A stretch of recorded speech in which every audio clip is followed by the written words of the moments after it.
Welcome to Writing Black Joy Season 3. I'm Sophia Robinson, and I'm a story listener, a writing coach, an editor, as well as the producer of Writing Black Joy, a virtual space that celebrates, centers, and promotes the voices of Black writers and storytellers with joyful and uplifting stories. Here, you'll find conversations with some of my favorite Black writers and storytellers, learn more about their projects and the joy they're bringing into the world, hear more about their creative processes, and find inspiration for your own creative ventures, as well as tips and strategies for writing poetry, blogs, creative nonfiction, fiction, plays, and so much more from all types of writers, as well as a sneak peek into the writing life. You could even find your next favorite writer, book, poem, play, or blog. And if you're a Black writer who is looking for a coach or an editor to help you bring your joyful story into the world, then click on my website below to find out how to work with me. In the meantime, let's go to today's guest. So, welcome to Season 3 of Writing Black Joy. It has been a minute since I have been behind this mic for this particular project, and I'm not gonna lie, the longer I stayed away from it, the harder it became to come back. Today is a solo episode, and it's mostly to kind of give you a bit of insight into what's happening this season and also what's happening next. I'm kind of free talking today. I wrote these notes and I was like, I'm gonna write a script, which is what I usually do, and then I was like, oh, I can't bring myself to write the script. If I sit to write the script, it's not going to happen. And then there'll be no solo episode. And I did not want to do that. So I just turned the mic on. And we'll see what happens. Obviously, I edit this, so you won't hear anything super crazy. But at least for me, it gives me some space to get it all out. So Season 3. So to those of you who are new, please go back and have a listen to Season 2 in the sort of space between this episode and the next one. Had so many great guests in Season 2, and Season 3 is going to be even more great guests. One thing I am planning to do this season is bring some of the Season 1 episodes to the podcast app. That'll be sometime later down in the season, so you can look out for that. Because for right now, the Season 1 episodes can either be found on YouTube or they can be found on the website, www.writingblackjoy.com. So if you can't wait, go and have a look at those. But if you want to wait until they come to the podcast app, that will happen a bit later down in the season. So that is definitely one thing that's happening. But to those of you who are new, Writing Black Joy is a project that I started a few years ago. And I started it basically with the intention of highlighting, celebrating, centering, at the time, Black writers with joyful stories. I really and truly, this is so interesting. A few weeks ago, I was having a conversation with someone about how I started this podcast, and it had been so long since I had truly thought about the origins, but that conversation gave me a lot of clarity around what I want to do next. So I'm going to dive into that now. So a few years ago, I had an idea for a publishing company, right? I had this idea that I wanted to start a publishing company. I haven't ruled it out, but I also have literally made no progress on it since that day, since that time of having that idea, apart from this podcast. But I had this idea that I wanted to start a publishing company. And it was 2020, the pandemic was raging, I was working extremely part-time, and I had a lot more time on my hands, and I was doing a lot. I was starting at my business, editing and coaching, doing coaching for writers. And I had this, in hindsight, ridiculous idea about seeing if I could get that business up and running enough to replace my income so that I would have some options in terms of going back to work, because around that time I also knew that the job that I'd been at for about 10 years was about to come to an end. And since it was still the pandemic and I worked in healthcare, I wasn't sure what was going to happen next.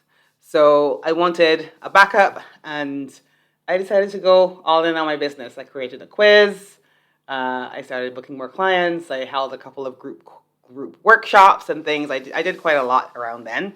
And this idea also came to me around that time for this publishing company that I wanted to start for Black writers with joyful stories. Why? Well, you've heard my story around this if you've listened to any of the episodes before, and even if you haven't, you'll hear it in the next few episodes. When I was growing up, I always felt, I don't even know what word to use. I always felt like the books that I read by Black writers were depressing, basically. Caribbean writers, Black writers from the US, African writers, everything was heavy. There was a lot of trauma. Those weren't the sort of books that I wanted to read when I was that age. I wanted to read books that felt like, light-hearted, entertainment, fun, that type of thing. And I couldn't really see any from Black writers.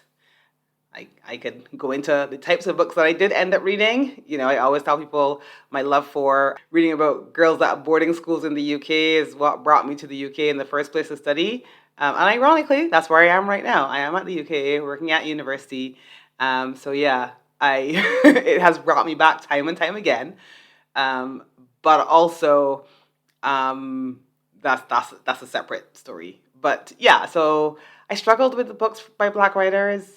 I remember telling one of my English teacher when I was about 14 or 15 that I really wanted to write a book, and he was like, "Yeah, I'll help you publish it if you do." But I never really thought it would happen because I also thought that in order to be a writer from the Caribbean, that I had to write these depressing stories, and I didn't want to. Wasn't interested. No thanks. So it never felt like an option for me. Of course, fast forward to adulthood, sometimes I feel like I was one of the lucky ones to be born in the 1970s and to live through, the analog and the digital sort of times. At the time when I was growing up, the idea of writing a book meant traditional publishing, and everything felt like it had to be a certain way. And now that I'm, sort of in the digital era, things like self-publishing are an option, and I have actually self-published a couple of books now. But there are also so many other ways that if ideas and stories are spread. One of the other things I was obsessed with when I was a child and a teenager, believe it or not, was radio. My dream career was to be a radio announcer, a radio broadcaster. That was like my dream career. In fact, it kind of still is. It's that thing that itch that never felt like it got scratched, even after starting this podcast. It's that itch that felt like it never got scratched, and I've always dreamt about it. And I guess at that time, that was how I felt like the ideas that I sort of was exposed to were spread. They were spread through books and radio. We had a computer, but, all I can confess to doing on that computer was programming DOS. If anybody knows what I'm talking about, that means you're old too. But there was no internet when I was growing up. And like I tell some of my students now, like we had no Google, we had no social media, all the things that they take for granted. I remember when all of those things started. And so to me, the spreading of ideas was books and radio. And those were the things that I wanted more than anything to get involved with. Now that I'm older, ideas are spread in so many different ways. Podcasts, YouTube, the internet, still books, still radio. I'm still a big fan of radio. And there was less gatekeeping. You have opportunities to self-publish. You have opportunities to sell a book on your website, to sell a PDF, to email it to a friend. I've literally done all of these things, So anyway, I get off track. let me come back. So I wanted to start this publishing company, and I didn't have a clue where to start. And so at some point during 2020, I had a conversation with someone. I was hoping that I could find her name. So I literally just pressed pause, looked for it, can't find it. Yeah, I cannot find her. And I don't even know what keywords to use to look it up in my email. So we're going to move on. And hopefully I will remember her name at some point during the season. But anyway, I had a call with someone who was a business coach. She may still very well be a business coach. And I was, kind of chatting through my idea with her about this publishing company. And she told me something that was partially mind blowing and partially something that I had already previously done with so many other things. She said to me to find the smallest version of that thing that I could create. Because I was like, I don't know where to start with this publishing company. And she was like, what's the smallest version of that thing that you can create now? I don't know. I don't know if you've ever considered that, but like I said, I'd done that before. I feel like I'd done that with my blog before writing my book. I feel like I'd done that with my very first workshop before I sort of put it out there on the internet, available to the wider public. That's actually something that I was doing a lot, but for some reason, it never really occurred to me to consider what a small version of this publishing company could look like. So I thought about it. I chatted a little bit about it with a few people, and the idea went through various iterations. I thought about doing an anthology. I thought about doing a digital version of the anthology, and then I thought about creating a website, which was basically like a writer's gallery. I thought, oh, this would be great. I can create this writer's gallery website, and I can have writers share samples of their work with me, and I can have it on display, quote unquote, for lack of a better word. And that was my idea for a small version of the publishing company. And I wanted to write a little bio about each writer, and so I came up with a series of questions to ask them about themselves, about their writing process and practice. And that was going to be just like a little about the author type of section. And that was it. That was going to be my project. Anyway, as I was working on coming up with these questions that I wanted to ask the writers and then asking them the questions, I decided to record those conversations so that I could just, take from the conversation, get the transcript, and then write like a little about the author section. So I did the recordings. Some of them actually ended up on camera. And that was season 1 of Writing Black Joy. It was not actually supposed to be a podcast. It was actually supposed to be a writing gallery, a writer's gallery. The website is still there. I still actually did exactly what I wanted to do. It was limited a little bit by my limited tech skills, but I did it. I created, and that's why it was always called a web series, because it wasn't really intended to be a podcast. And I won't lie, the conversations were the most fun part of it. And that is how I ended up deciding to do season 2 and now season 3. And so, yeah, that is how we got here. But having that conversation with the lady a few weeks ago reminded me that Writing Black Joy was never supposed to be about writing. A part of the reason that it developed into something that was about writing was because when I interviewed the writers, we talked a bit about their writing practice and their creative process. And over the sort of couple of years that I've been doing this project, I've expanded it a little bit to include other types of content creators, podcasters, poets.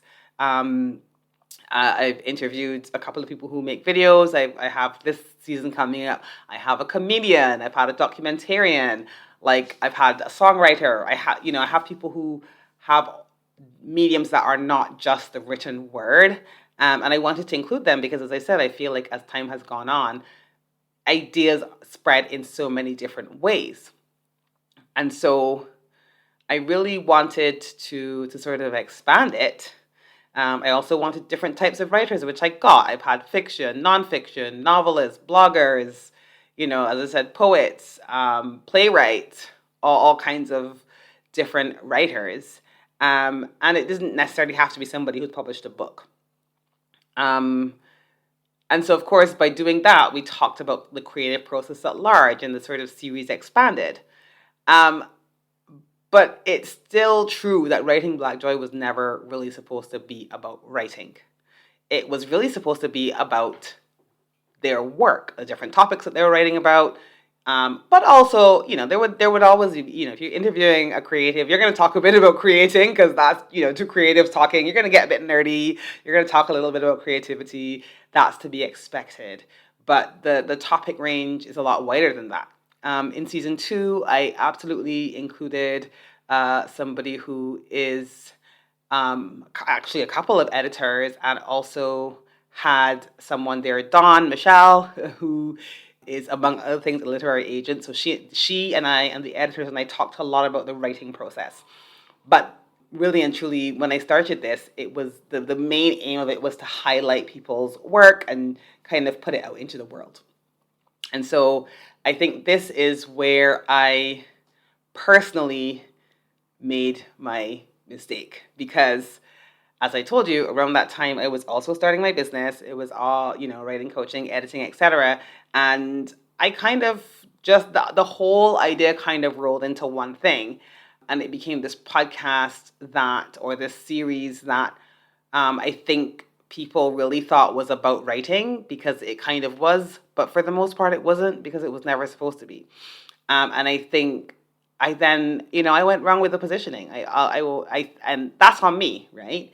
So, as the sort of seasons progress, I realized that people weren't listening. They didn't really know what the season was about, what the series, was about, who it was for. And, I never was really clear, because in my mind, I was so clear about what it was.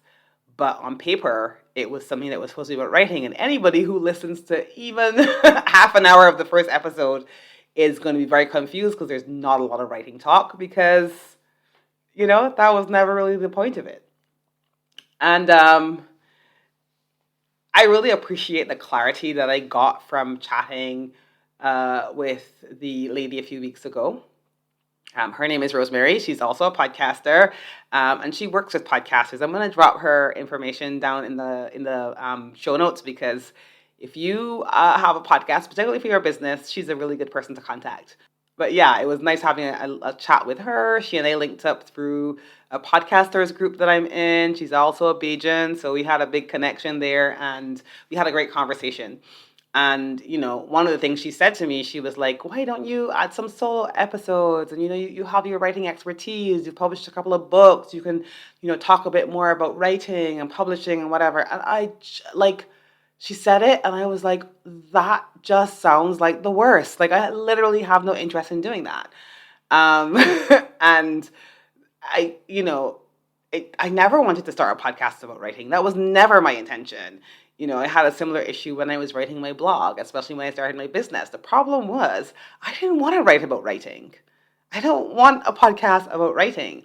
I think I felt, this is not to say that you need to necessarily pick a lane, but I always felt a bit torn between my own personal writing, which was never topic specific, right? I just literally a few weeks ago released my new book, which is on well-being for dentists. And, when I did that, I had a few people reaching out to me like, why are you writing a book for dentists? And I'm like, because I'm a dentist, and they didn't even know, right?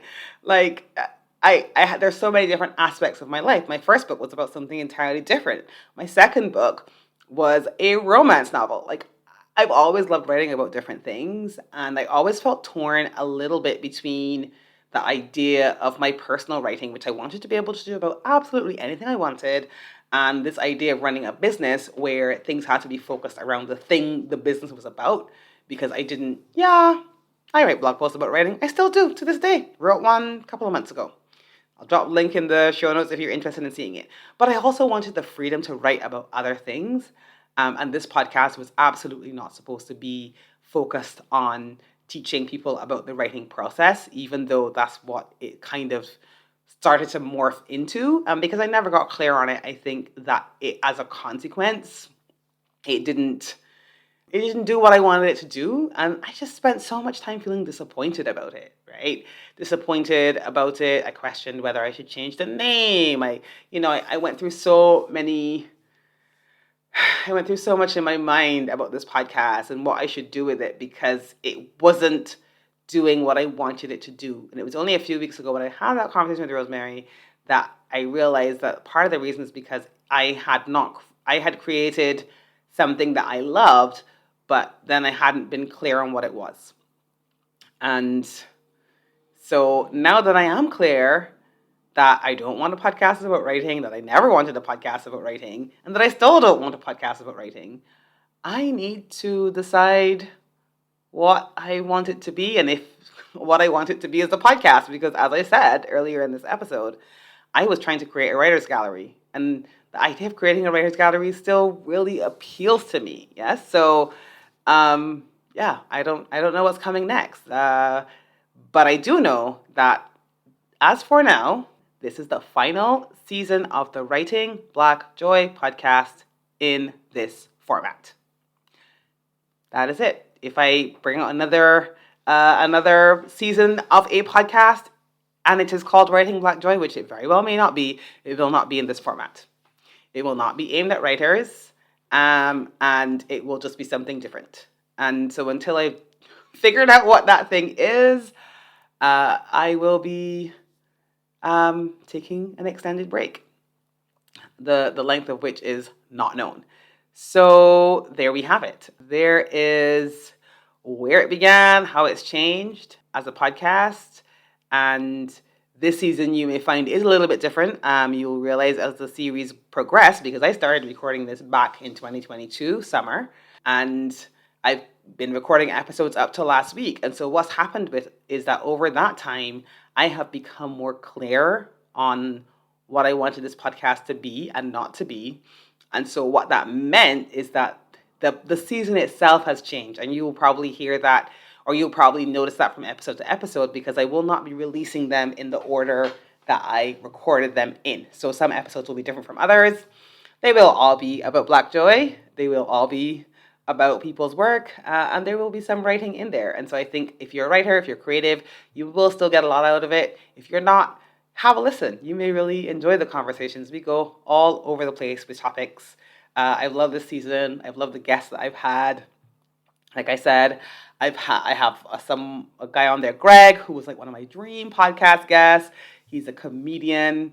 I first discovered him doing this series called Thug Notes, which is like one of my favorite sort of little web series. So we've got him in there. I have a lady named Tracy who wrote a book literally called Black Joy. I have a couple of professional athletes with me this time around. Both happen to be writers as well as athletes, both runners. Fantastic. Myrna Valerio and also Martinez Evans. So it's great to have them on board. I have a romance novelist.